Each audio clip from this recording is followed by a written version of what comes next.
Welcome to the Nerd Party.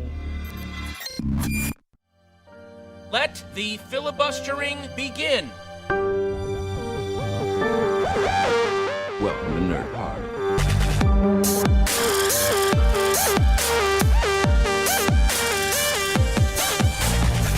Hello and welcome to Filibuster here on the Nerd Party Network.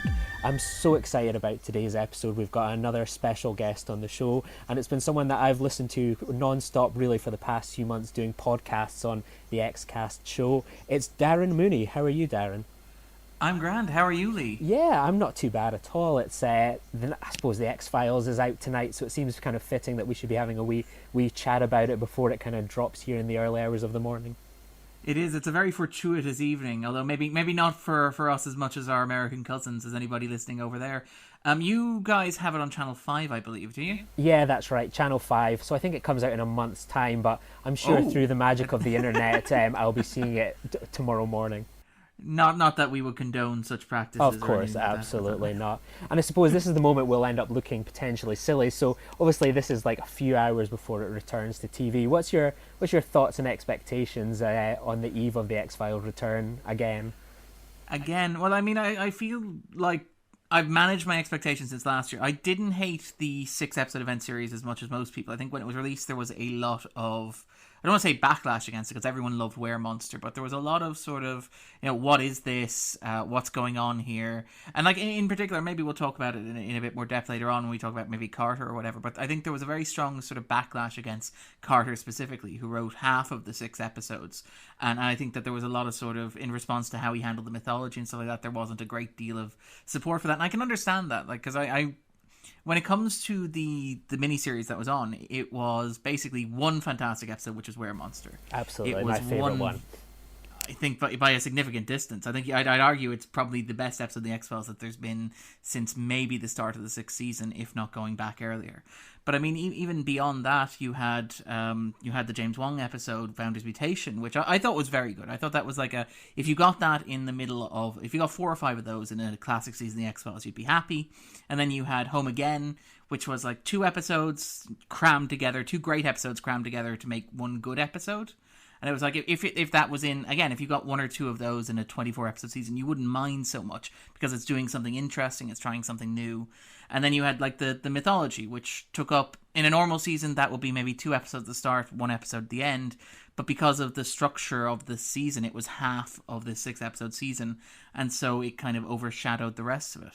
I'm not as excited as I was last year when it came back, in part because of the reaction to those 6 episodes. But I'm cautiously optimistic because I think that The X-Files is a show that benefits from the old broadcast model of having like more episodes, because it's basically, for better or worse, it's largely an anthology show. And, maybe we can talk a bit about like the mythology and sort of like its approach to serialization, stuff like that. But I think when we look back at like the classic X-Files, the season 3, season 4, maybe season 5, what we tend to remember we remember individual mythology episodes, but we also remember the standalone episodes a great deal as well. And those standalones could go up and down in quality. Like you could go from like Pusher to Teso dos Bichos. You could go from like El Mundo Gira to Paper Hearts, I think is right next to it, to give another example.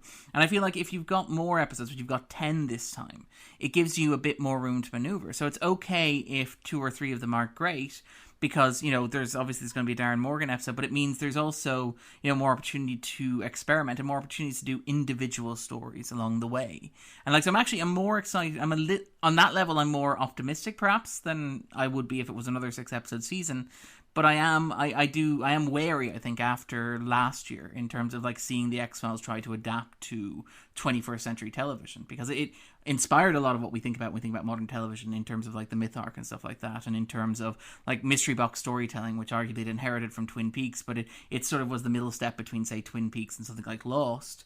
And then just sort of like when it arrived like in 2016, it was like, and I'm sorry, I keep saying last year, it's very early January in my defense, but when it came back in 2016, it was very much, you could feel the show sort of squeaking and sort of like trying to keep up and trying to figure out how you tell an X-Files story in like 2016, and how that's different from telling it in, obviously like 1994, 1995, but even as late as 2001, 2002.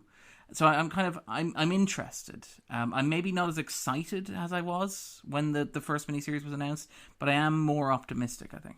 I feel I feel the same way, but I have a feeling my cautiously optimistic, hopeful side will just kick into overdrive as soon as those opening credits come on tomorrow morning. I'll be like, oh my god, this is going to be the best thing ever. I'm so excited it's returned. How could I have ever doubted you, Chris Carter? Well, I mean, the reviews are positive, are quite optimistic. Now, keep in mind, we're releasing this after everybody will have seen the first episode, so the joke will be on us. But the reviews have, broadly speaking, been optimistic because they released the first 5 episodes to critics, and they've generally said, and you've got a lot of that kind of obligatory Carter bashing in there, which which maybe we'll talk about in a bit more depth later on. You've got a lot of the reflexive, the first episode, mythology episode written by Chris Carter, so manage your expectations. But after that, there's a lot of genuine enthusiasm from reviewers for the remaining 4 episodes that they were shown, including obviously the Darren Morgan episode, but I think there's also a James Wong episode in there and a Glenn Morgan episode as well.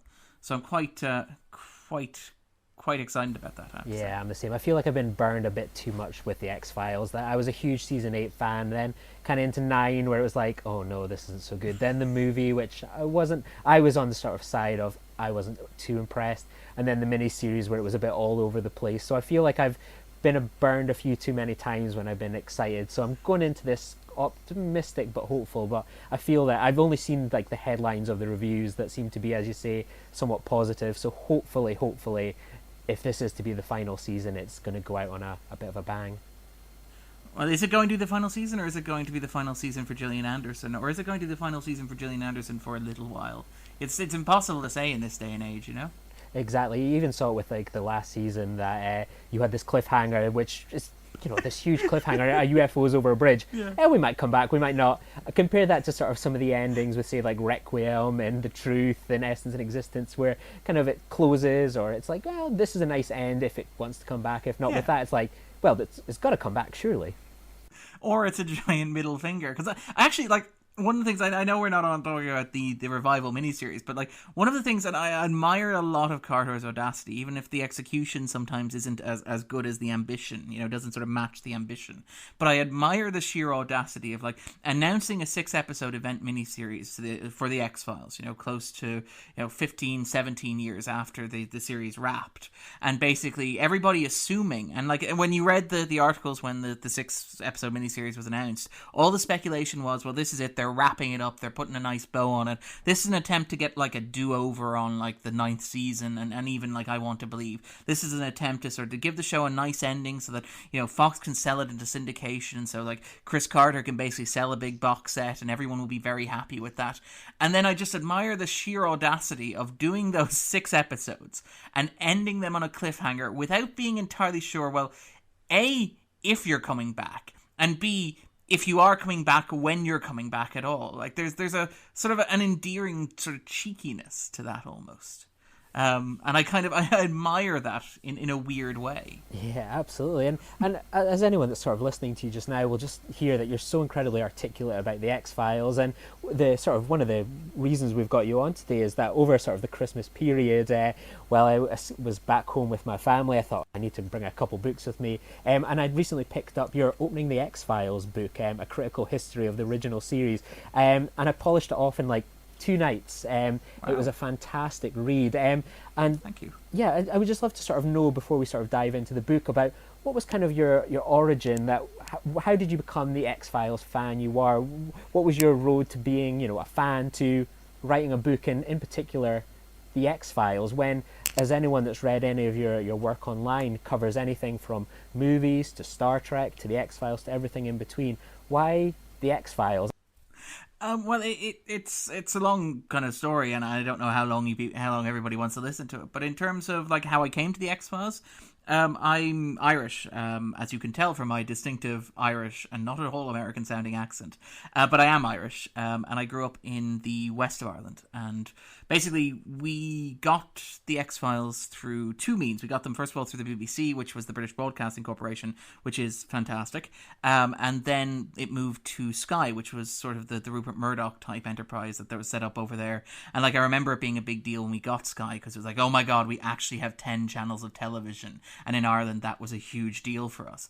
But we basically the X-Files came around about, 94, 95 here, which would have been when I was, at that age, about 8 or 9. And I've been watching horror movies with my grandparents. I credit my grandparents for a lot of my love of cinema, a lot of my love of, like, just television and just sort of visual storytelling in general. In particular, my granddad, like, showing me movies like Braveheart and The Shining and The Devil Rides Out and Prince of Darkness at ages that were horribly inappropriate, but I'm gleefully thankful for now. And basically, I remember when the X-Files came on, what struck me about it was a horror show it was a show, basically a horror show, but it was a show that my granddad didn't really like, which was interesting. The only episode of the X-Files that my grandfather loved, and he adored it, was the 6th season, The Ghost Who Stole Christmas, which I think tells anybody who's listening everything they need to know about my granddad, is that that's the one episode of the X-Files he liked. But when I was that age, I was looking for something that was sort of scary and sort of monstrous and sort of creepy, but in something that in a way could be mine. You know the way, like, you want something like you've shared, like, you get a hand-me-down from an older sibling or a parent or a grandparent, and you love it, but you want something that's yours, something that you found almost by yourself and means something to you as opposed to being inherited. And I think the X-Files was that for me in a way. And I fell in love with it, and obviously I watched it. I remember one of the first episodes I watched was War of the Coprophages, the Darren Morgan comedy episode about cockroaches and aliens invasions and stuff like that. And now, keep in mind, it's a comedy. It's very funny. I'm actually quite fond of it. I know he refers to it as the cockroach episode and sort of isn't very fond of his work.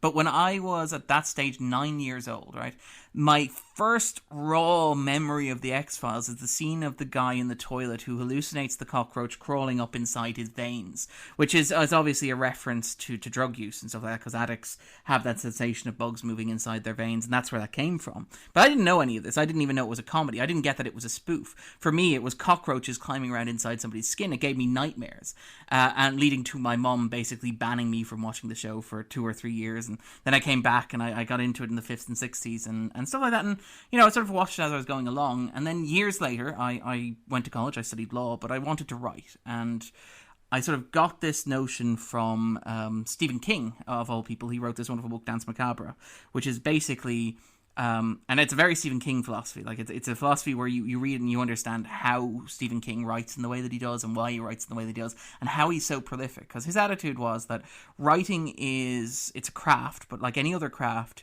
you have to get good at it. You have to work hard. It's like toning your body. It's like, putting up shelves. It's something that you learn by doing. You don't necessarily, his philosophy was that you don't necessarily learn through like study or through taking courses or whatever. You sit down and you write a little bit, and you write a little bit every day, and a lot of it's going to be terrible, and eventually some of it's not going to be terrible. And, if you just keep doing it long enough, law of averages says that eventually you'll get something that's not awful, and if you keep going, eventually maybe you'll get to something that's half decent. So when I got out of college and I was working, I thought that I would start doing a blog. I wanted to write about stuff that I wanted to be interested in. I obviously had an interest in fiction. I wrote some of that didn't go anywhere, but I like movies, so I started writing about movies. I started writing about television, and basically I just sort of did a bit of that or whatever, and some of the stuff that I did, I wrote a lot about Star Trek. I've written a bit about the Marvel shows. I've written about various films. I've written about TV shows, comics, all that sort of stuff. And what happened was sheer coincidence, and it's actually very fortuitous, because it was around about 2013, October 2013, which was the 20th anniversary of the pilot. I decided what I would do is I would spend that month and I would watch the first season of the X-Files, which I loved. I'd go back and I'd write a bunch of reviews about it, and I did that, and it was grand. It was, thought nothing of it, and wrote them, published them, put them up online, and people were sort of interested in them or whatever.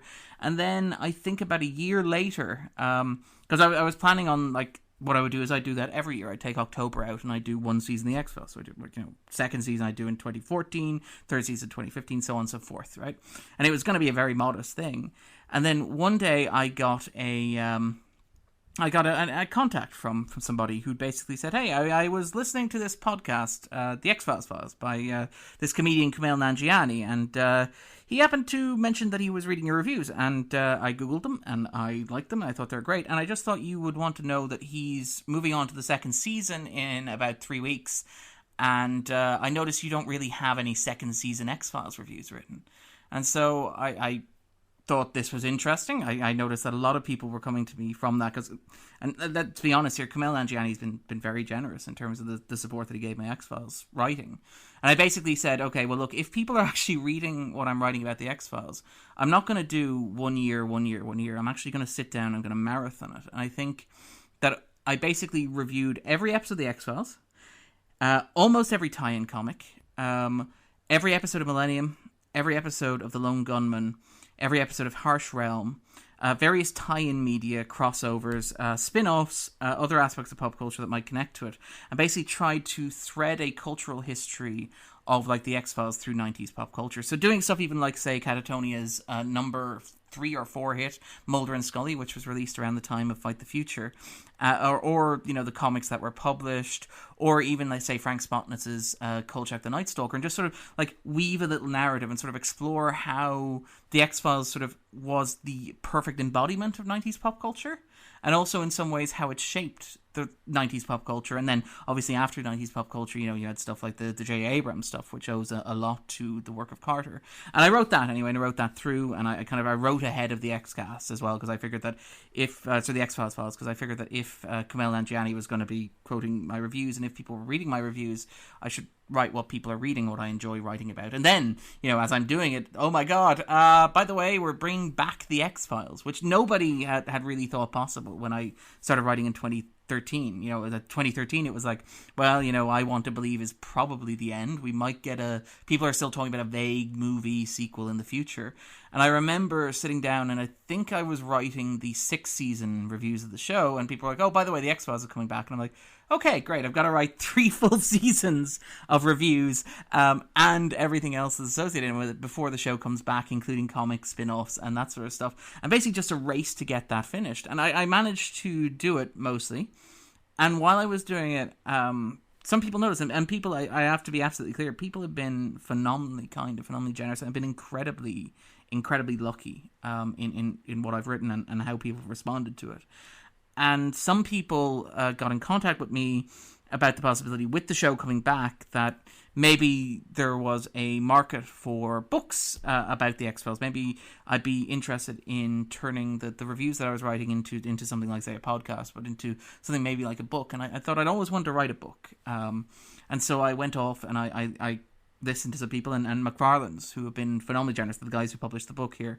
I went in and I pitched some ideas to them, and we had a bit of a back and forth about what they wanted, what I could provide, and then sort of what that would be. And they sort of guided and shaped what would become the book opening the X-Files. And basically what we said early on was, my reviews are always going to stay online. They're always accessible. Like if you want to read my reviews online, you can read them absolutely free. And I'm very, very proud of them. I think I'm quite happy with how they turned out. And I think they go into all sorts of like depth and nuance. They sort of disappear down black holes. Like you can find sort of all sorts of weird activities, like sort of dwelling on the influence of cyberpunk on pop culture, for example, or, you know, on other things like the evolution of internet fandom, or various other sort of facets that are kind of niche and sort of interesting and stuff like that. You know, the particulars of like Oklahoma bombing conspiracy theories, or the trial of Timothy McVeigh, all that stuff sort of plays out through it. But there are also sort of narrative dead ends, because I was writing it as I was going. I was writing an episode at a time, covering an episode at a time, with just a rough memory of my last watch sort of pointing me in the direction that I knew I was going. So I knew obviously Duchovny was leaving at the end of the 7th season, so if I wanted to talk about, you know, Mulder, I wanted to talk about Duchovny's influence, I needed to talk about it before that. You know, I knew that the show was ending in 9 seasons, so I needed to, you know, that was it. I had the basics. I'd seen the show before, but when I was writing very much like episode to episode to episode, or season on season to season. So what we thought we'd do is, when I wrote Opening the X-Files, was I'd try to distill that stuff down. So over 1.5 million words, and sort of like purify that down into like a thesis statement, a history of the show, and like I hope, and I again, people have been phenomenally kind. Kumail Nanjiani, very graciously, incredibly graciously, to be honest, given that he was working on The Big Sick at the time, took the time out to write the foreword as well, and it's a phenomenal foreword. I'm very, very proud of it, and I mean, people have been very kind in how they've talked about the book as well.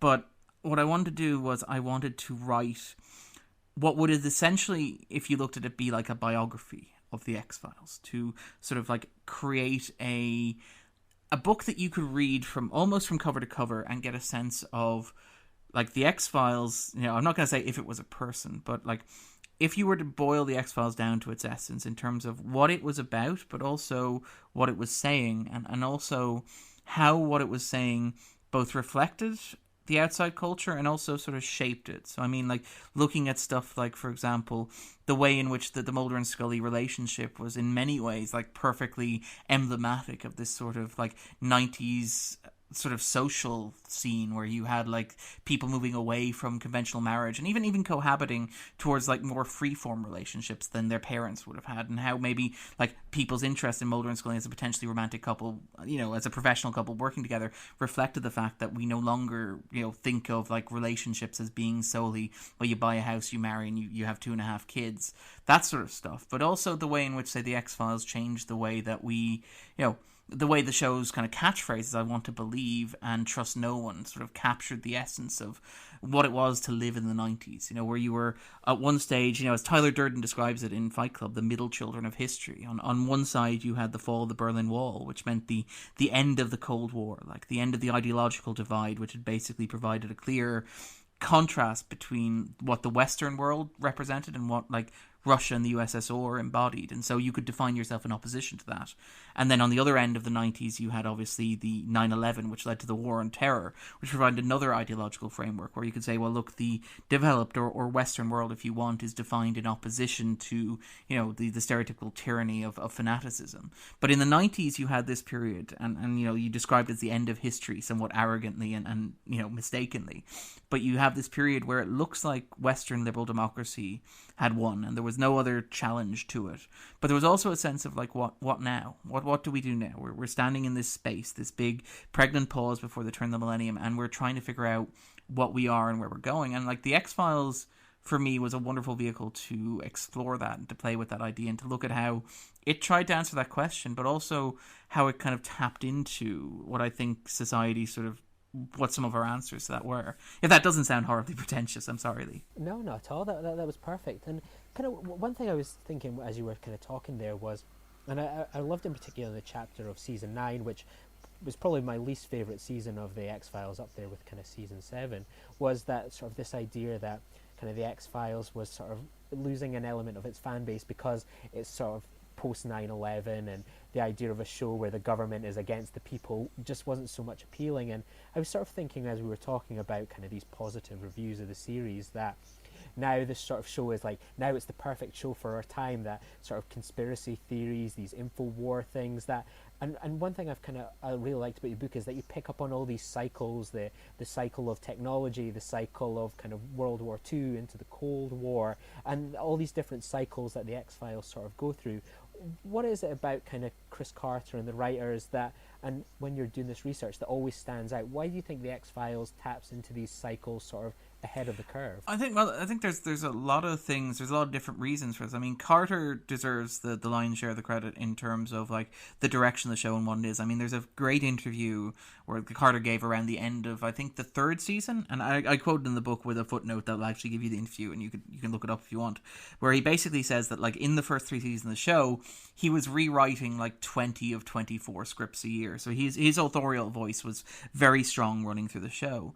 And like I think what Carter had that sort of spoke to it was he was very much, if you look at how he came of age in the 70s in California as a surfer, and he's talked about how like being a surfer was very important to him, to the point where that's a part of himself that he doesn't want to share with the world. He said he'd never write an X-Files about being a surfer, even though like it meant so much to him.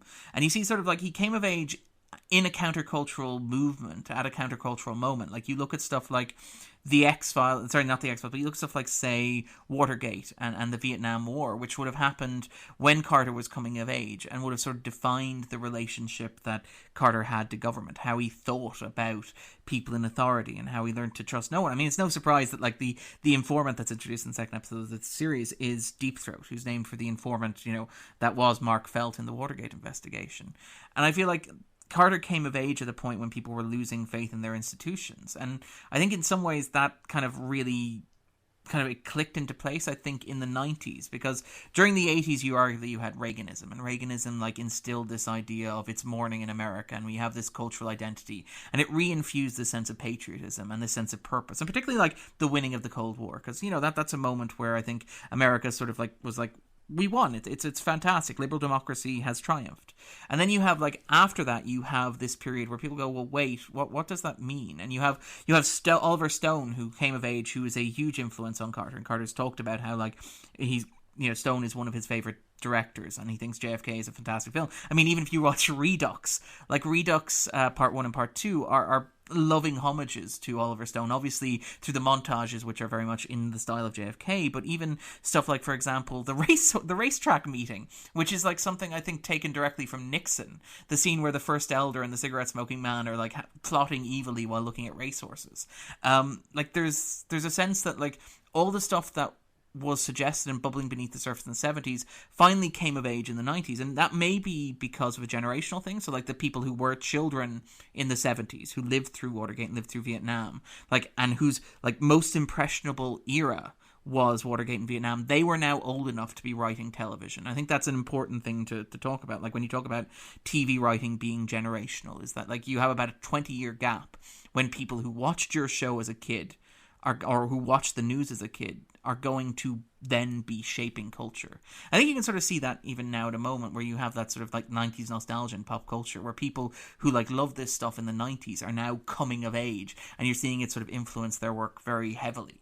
And so I think that there's an element of that in terms of why the X-Files landed at the moment that it did. But I think like a lot of it is also just sheer luck. And I like when I wrote the book and when I did the research on the book and when I read the interviews and stuff like that, it's amazing how much luck is involved. And I don't want to downplay like Carter's skill and the skill of the writers involved, but like the X-Files landed with Fox, and Fox was a young network and it was a hungry network, and so it was willing to take chances. The X-Files would not have lasted a season on any other network. It would not have lasted a season on Fox even 8 years later. I think The Lone Gunman, for example, when it premiered 8 years later, it was getting the same ratings that the X-Files had gotten in its first year, but Fox was not in a position that it was comfortable like renewing a show with those sort of ratings. So it was very good that the X-Files arrived at that time on that channel. No other network but Fox, and no other network but Fox at that time would have given the X-Files the chance to grow and develop in the way that it did.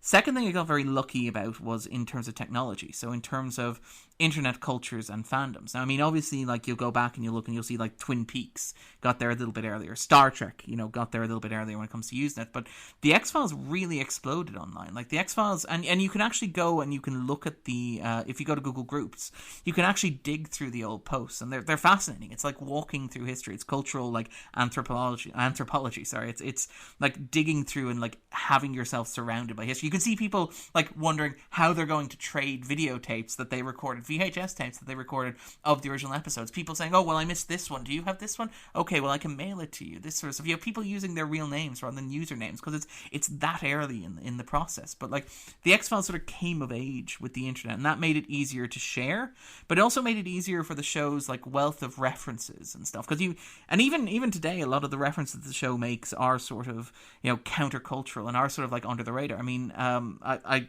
singing the praises of people here. I mentioned Kumail Nanjiani has been great. Christopher Knowles, who wrote the complete X-Files with which came out in a new edition, and it's definitely worth a look if you are looking for a book that provides like an interesting, insightful history of the show.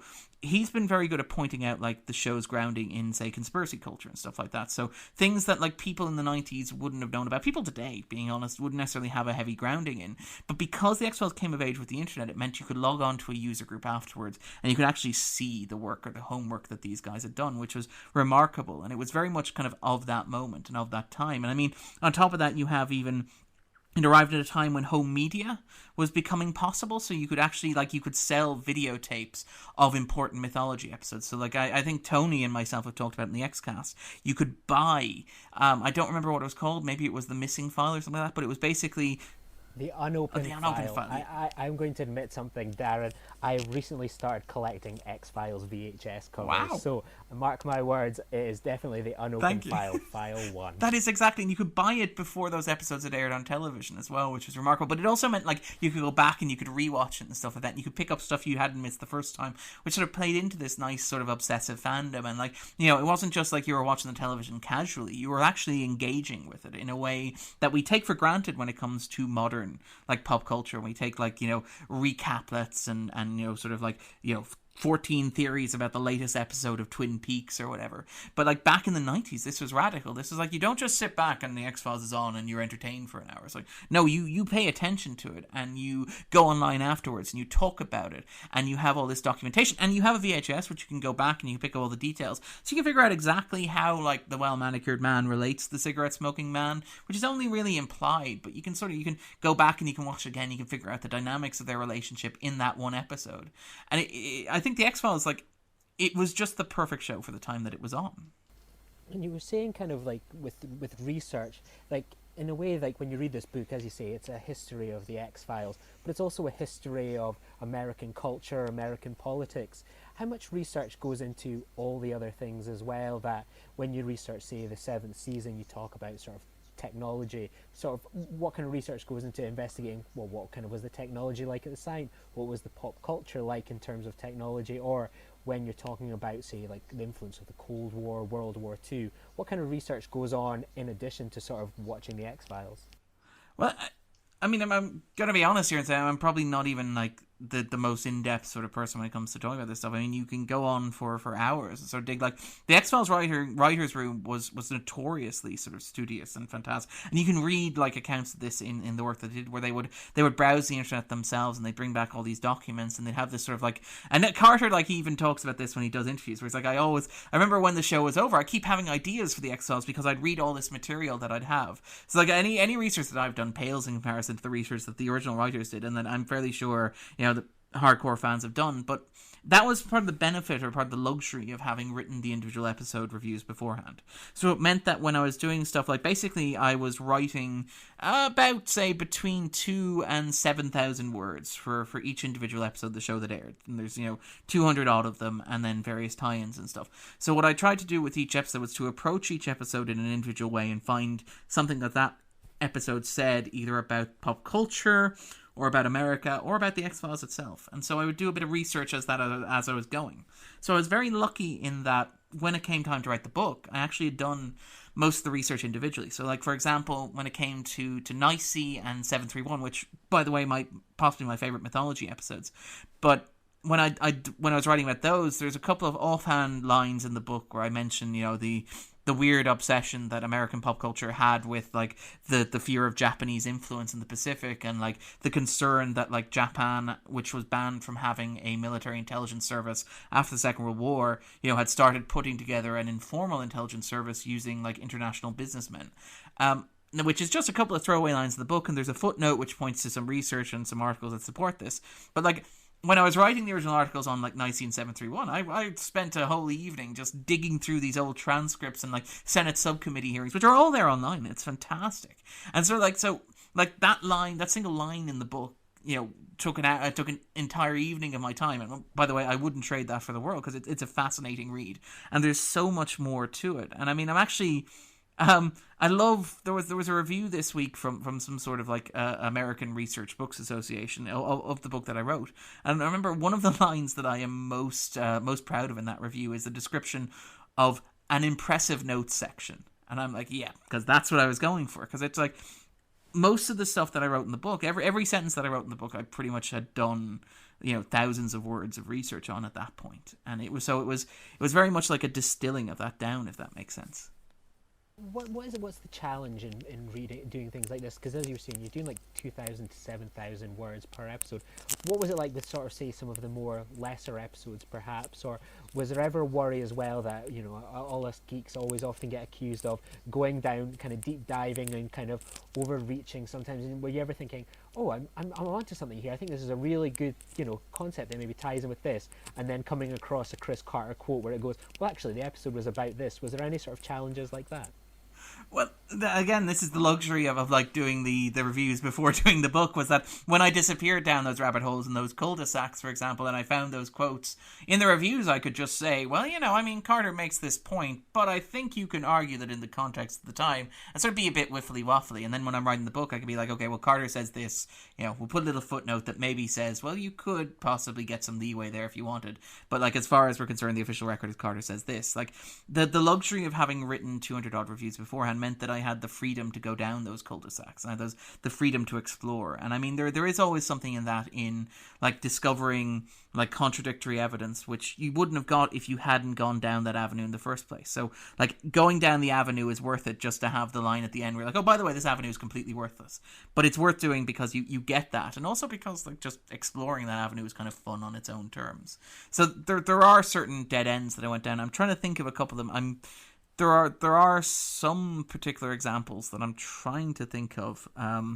I'm actually trying to think of some from the reviews, because I do remember that there was one in particular, one sort of interesting strand that was maybe around the 6th or 7th season, which is exactly where you would expect to run into a narrative dead end on the X-Files, to be honest. But I can't think of any off the top of my head, I'm afraid. And when you got to the end of this like huge project, because it almost sounds like you had this 1 year at a time thing, and then you got this intense period of time, and I know it for myself. I listened to the X-Files files. I think they stopped after like 2 or 3 seasons to concentrate on making their movies.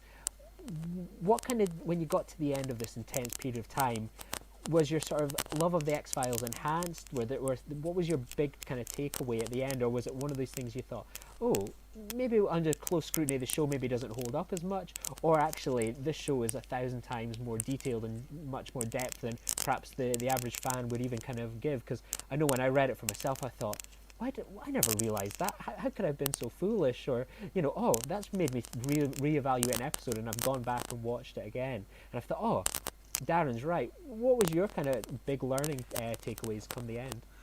Well, I mean, like, one of the things that struck me, and one of the things that I hope comes across in the book, and I'm not sure if I conveyed it as well as I could have, is that like television as an art form is fascinating. Like, it's absolutely, and again, like, obviously film is fascinating, theatre is fascinating, literature is fascinating, every art form is fascinating in its own right. But part of what's interesting about television, what's unique to television in a way that doesn't exist in, say, film anymore, or in literature or in theatre, is a sense of, and to be honest, you're a lot of what we take for granted modern television is moving away from this. But in terms of like classic television production, I was sort of, it's basically a conveyor belt system. So the idea is that you have a new episode at the end of each week for more than half the year because you need to broadcast it. And there's no shifting. You can't shift it like you can move a release date for a film or whatever. You can push it into next year or whatever. Back in the 90s when the X-Files was being produced, it was like literally you have until the end of this week to get a videotape to Fox, a master to Fox, that they will broadcast on Friday night or Sunday night, depending on when the line that is. And it doesn't matter, no matter what happens. It's like you have to get that script written, you have to get that episode shot, you have to get it edited in post-production, and you have to get it finished. And I mean, like, that's an incredible amount of work when you think about it. When you think about, like, the sheer pressure bearing down on anybody working in that medium. And I think, like, there's a discussion early on where you're talking about stuff like Leonard Nimoy when he was working on the original Star Trek. He was asked basically, like, what is the one, like, what if there is one lesson that you could impart to a Star Trek director? If, like, there's one thing that makes a director on Star Trek, the television show, like, essential and masterful and the best director working on Star Trek ever. And Leonard Nimoy sort of takes a moment to contemplate, and he goes, we had to be fast and you had to be clean. And that was it. Like, it was literally, it was like manufacturing. It was like an auto parts line. It was like, you get the script done, you get the script in front of cameras, you get the actors recording it, you make sure the director gets the coverage, you put it in the editing bay, you do the post-production on it, you get it released. And it's an interesting way to make art. And part of what's striking, and you can sort of, like, for example, I think it's Tunguska in the 4th season.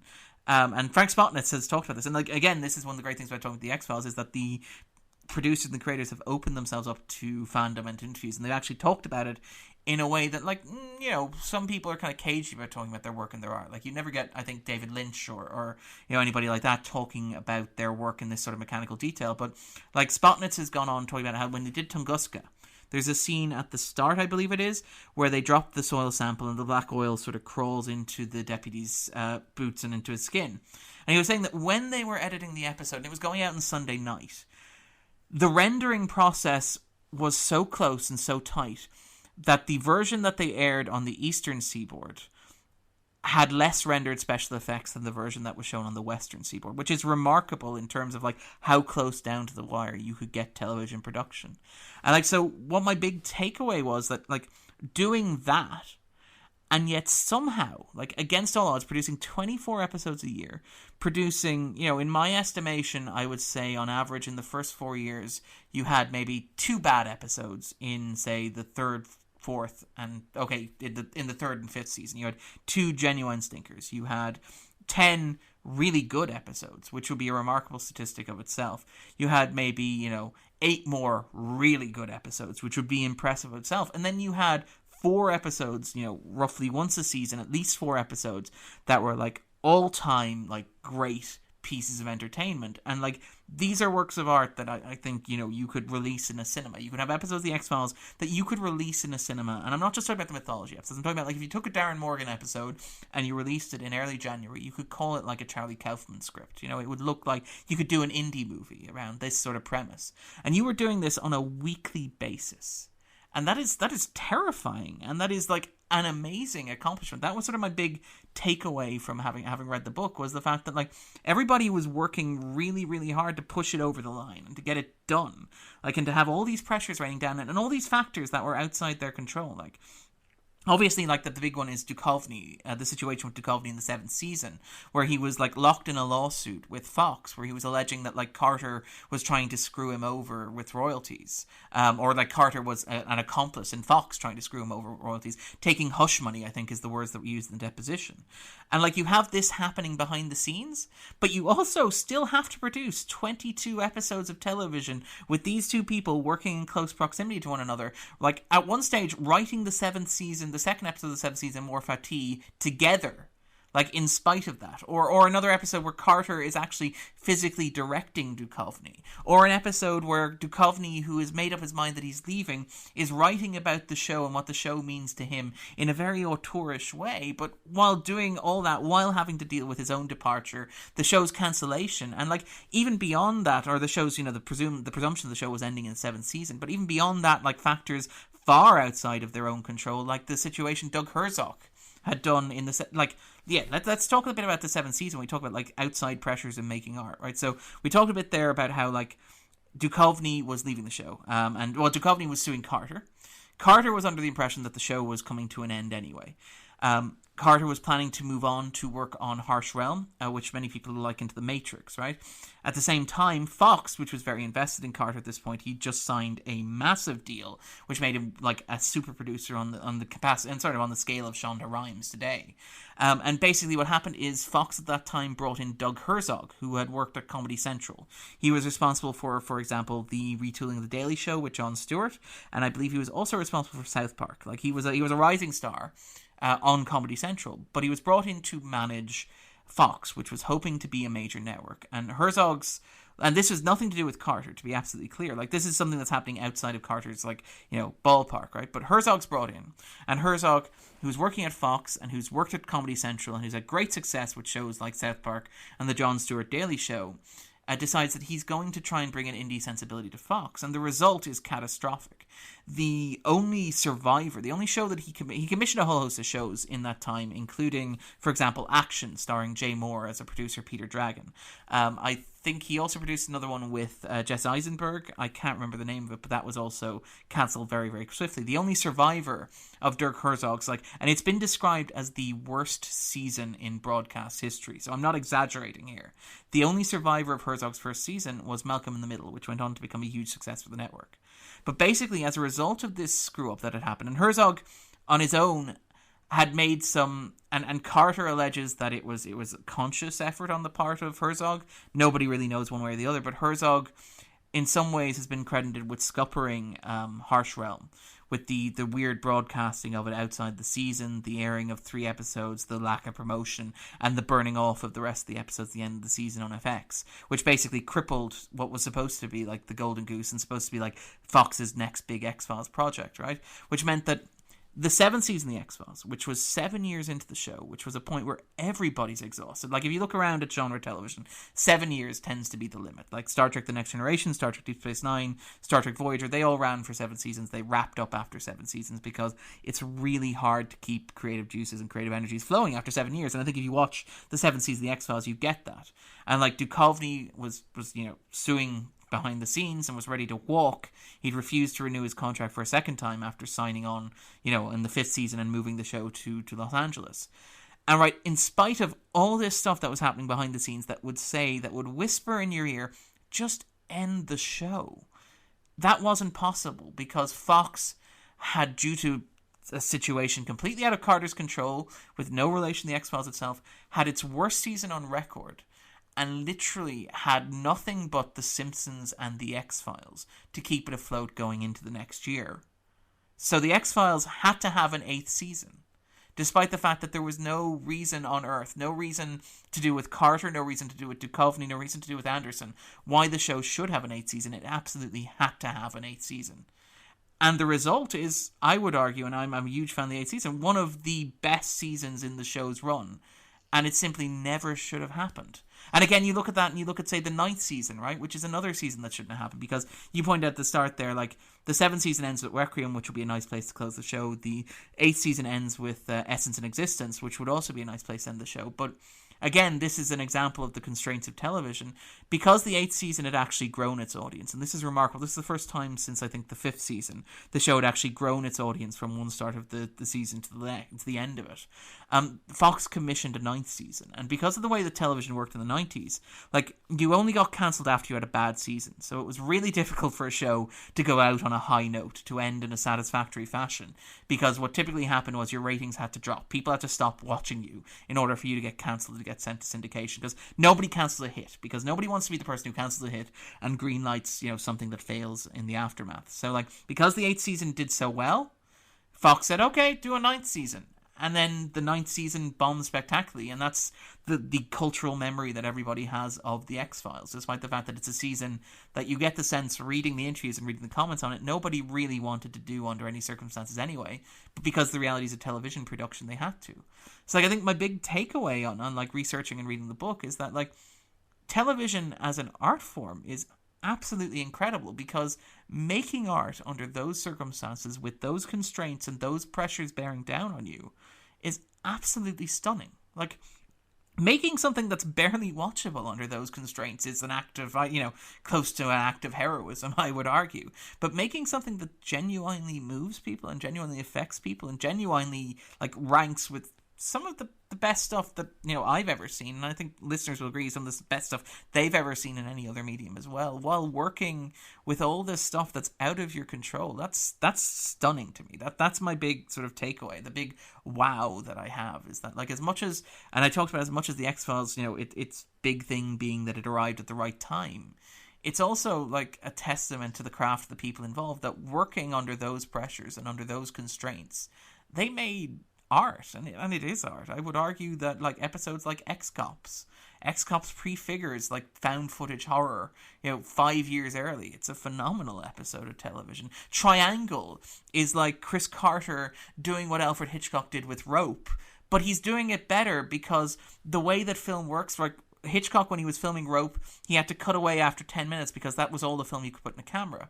When Carter did that with Triangle, that worked perfectly because 10 minutes is exactly the amount of time between ad breaks. So it was actually an experiment that I would argue worked better for Carter working in television than it did for Hitchcock working in film, which and film fans are like shaking their fists angrily listening to this. I love Hitchcock. I think Hitchcock's amazing, to be absolutely clear. One of the things that I think, one of the big shocks kind of takeaway, like, with, like, sort of the way TV's almost changed within this now extended lifestyle of the X-Files, is this 6 episode, this 10 episode, where it's based around, we'll make this show when the actors are available, whether it's 1 year, 2 years, and that amazing 8th season that we both clearly think fondly of would never have happened, perhaps, if David Duchovny went, well, I'll come back for 11 episodes. Okay, we'll make 11 episodes or 7 episodes, and we'll make it in 6 months' time when you get a break. That kind of rapid change, that the idea of, what we got in the 8th season would never have happened now in terms of the way television's being produced and the way the X-Files is. Yeah, like, you would have a situation more akin to what I suspect is with, say, Hannibal, for example, where, shows are no longer cancelled, they're just put on hiatus until everybody's schedules line up and they want to come back. Like, you're entirely right that if this happened today, if like we got to a situation where the X-Files was at the end of its 7th season and it was still popular, Fox would be able to go, well, look, okay, we'll come back in 2 years and we'll do 6 episodes. You know, we'll work around your schedule. Oh, Gillian, you can only do 6 as well? Okay, we'll line up and we'll get the schedules lined up. As opposed to, you know, even you don't even have to look to the 8th season, for example. You have to look to the 2nd season where Gillian Anderson got pregnant. And by the way, like Anderson, and again, you read stuff behind the scenes, Anderson, like a phenomenal trooper, where like she was absent for 1 episode despite the fact she literally had a baby. But like you have this situation where the writing staff don't have the option of putting the story on hold for Anderson to have a baby like they would now. Instead, they literally have to go, okay, well, one of our lead actors is going to be like, you know, is going to have a huge bump and is going to be largely immobile for like the first 6 or 7 episodes of the year. We can't pretend that's not happening. We need to figure out a way for this to make sense in terms of the show that we're doing. And, like, you look at the X-Files, and the result is astounding. Like, those episodes of the 2nd season are some of the best episodes the show ever produced. And they are largely a result of, like, factors that nobody working on the show had anticipated or planned. Like, it was all a happy accident, but it was a happy accident that happened as a result of, like, improvisation. And, like, I do sort of wonder... Like, I do wonder if that's an essential part of the X-Files that you do miss when you have the situation with these episodes, with these 6-episode miniseries and this 10-episode miniseries, where you don't have that crazy pressure and alchemy that you used to have. And instead, you have, like, you're scripting 6 episodes, you're scripting 10 episodes. You know, it'll take as long as it takes, you know. We can take a gap year between, you know, there'll be no X-Files in 2017, but we'll bring it back in 2018. And I wonder if, like, And to be honest, I don't mind it that much because those are crazy constraints to work on. But I wonder if that was part of the alchemy of the X-Files that, you know, is maybe lost a little bit, which is like, oh my God, we absolutely have to have a script finished by this, and we have the following people available, and we have to find a way to make this work. And okay, we'll figure it out. Like even the 8th season, I would argue, is structured fantastically, but its structure came from outside factors. Only having Duchovny available for 11 episodes, for example. Anderson wanted to take time off to spend with her daughter, and so meaning that you had to do certain episodes without Anderson, which meant that you had to spotlight certain characters. So you had to have like Via Negativa, where Doggett goes of investigating with, you know, Skinner and meets the lone gunman and stuff like that, which largely came about just because of actor availability. Like you lose that, I think, in a way, if you know, with the modern model of television. I think that while that benefits shows like, say, obviously Game of Thrones, True Detective, shows that are structured as, you know, like novels for television, where like you plan it out ahead of time, and you know you want to start here, you want to hit these beats in the middle, you want to end there. But like the X-Files always had this sort of madcap improvisational quality to it, which I think excelled under 90s television. And like I think if you look at like the start of the 2nd season, or even like the start of the 6th season, where the show moves to Los Angeles, and you know, Carter and the production team realize that they can't shoot using like shadows and clouds anymore, and they go, okay, well, what are we going to do to cope with that? And you know, people don't like that X-Files light era. I quite like the first half of the 6th season, where they just go, okay, well, there's going to be a lot more sunshine, so what we're going to do is we're going to make it fun. We're going to make it energy, and we're going to sort of reflect the environment that we find ourselves in, even though this isn't necessarily where we want to be. It's where we've ended up, and we're going to work with what we have and produce something that is magical. Like Triangle never would have happened, I don't think, if the show hadn't moved to Los Angeles. My last question for you, like obviously now we'll be getting this new season. What kind of, have you got yourself any sort of exciting writing projects or things where people that, as you say, you speak so well about the X-Files, where can kind of people read or perhaps listen to your thoughts on this new season and as it unfolds over the coming months and weeks? Well, I'm going to write reviews on my blog, the movie blog. I'm not going to write them in real time because obviously I am living in Ireland, and we don't have access to this at all at the moment, as far as we're aware. But we'll figure something out, and I'll get something written up then. At the moment, I'm writing Star Trek reviews on there. I will be writing Star Trek reviews shortly, and my plan is basically to write about the 6th season Voyager and then write about the X-Files. But and then I will hopefully be contributing to the X-Cast though at some point on the new season as well. If you're listening to that with Tony, I host a podcast which is the 250 with my school friend Andrew, where we talk about the IMDb's top 250 movies of all time. That's available via Stitcher, iTunes, SoundCloud, wherever good podcasts are available, not sold. I am working on a project project which I'm not able to announce yet, but I have written a second book that will maybe be hitting shelves sometime before the maybe 12th season of the X-Files, if we're a bit lucky. Also, you can follow me on Twitter at Darren_Mooney, where I tweet randomly about popular culture, whatever happens to be in front of me. I'm like Donald Trump if Donald Trump watched more varied television. And the only red button you're pressing is your Sky remote, so we're grateful for that. Thank you so much for coming on, Darren. It's been a real pleasure. I've really enjoyed reading your work and listening to your work, so it's been a real pleasure to listen to you in real time today. So thank you so much. And obviously, we can't let you go without plugging your book. Where can people find your book and kind of details about that? Where's the best place to? Obviously, it's available on the usual Amazon stuff. If we obviously want you to get the most money possible, so where's the best place to get it that kind of benefits the writer? Well, I mean, if you want to order directly from McFarlane's Publishing, which would be great. They're the company that published the book directly, and they've been very generous and very kind. So I'd recommend buying from them directly. But I mean, obviously, anywhere you order from Amazon, and it's available as an ebook, it's available as an actual book. I mean, you can get it there, you can find it. You can go into your local bookstore even and just ask them to order it in, which is very cool, which is something that I haven't quite gotten over. I am still a little bit in awe that this is actually happening. But I mean, even... it's really embarrassing. I have no idea what to write. But I do, I'd also point out, like, if you do want to support the book, and obviously not everybody has, like, X-Files book budget money, if you do want to support the book, your local library will also order it, and they have actually budget specifically for this sort of stuff. So if you want to read the book and you can't afford it, then just let your local library know and they can order it in, and I'll get some royalties from that as well. But yeah, basically, I'm really, really flattered, and it is available online. I think at the moment it's about $4 on Amazon.com as an ebook, which I hope is a reasonable price. But yeah. Thank you, and again, thank you so much. And as I say, it was a book I polished off in 2 days, kind of at home over Christmas, and it was a fantastic book. It really is a great way to revisit the X-Files, look at the X-Files in quite a different way, perhaps, in episodes that we've probably all watched countless times over and over again. It adds so much to the viewing, and yeah, thank you so much for all the work you're doing, Darren, and yes, hopefully we'll have you on again sometime. If you've got another book down the pipeline or any other thing, we're always happy to have you. Well, anything you want to talk about as well. I can talk for hours. Well, thankfully we're not paying you by the minute, so thank you by very the much, word, damn it. We agreed by the word, Lee. Absolutely. Thank you very much. And anyone that's listening to this, just make sure to check us out on Facebook /The Nerd Party, on Twitter at Join Nerd Party, Instagram The Nerd Party, and you can find Filibuster and all our shows on whenever you get your good podcasts. So once again, the truth is out there. Join the revolution. Join the Nerd Party. Welcome to Nerd